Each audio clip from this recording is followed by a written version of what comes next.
কেমন আছো তোমরা? আমি তো বেশ ভালো আছি। তো চলো আজকে একটা পুরো দিন আমি কিভাবে কাটলাম তোমাদের সাথে শেয়ার করি। সকাল সকাল কিন্তু আমি বাজারে চলে গেছিলাম, আর বাইরে এত গরম ছিল যে ফুল প্রোটেকশন ছাড়া যাওয়ার কোনো উপায়ই ছিল না।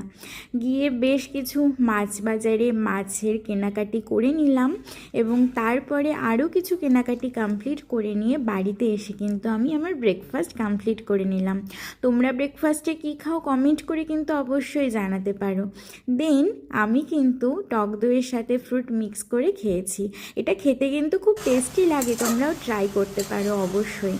দেন তারপরে লাঞ্চ করার জন্য প্রিপেয়ার হয়ে গেলাম, এবং লাঞ্চে ছিল ভাত, সবজি, মাছ ভাজা। এই কম্বিনেশনটা তো আমার ছোটোবেলার থেকে ভীষণ প্রিয়।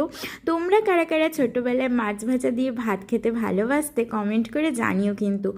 আর এদিকে কালবৈশাখী ঝড় উঠে গেছে বিকেল হতে হতেই। আর এই ওয়েদারে তোমরা কেমন এনজয় করছো জানিও কিন্তু।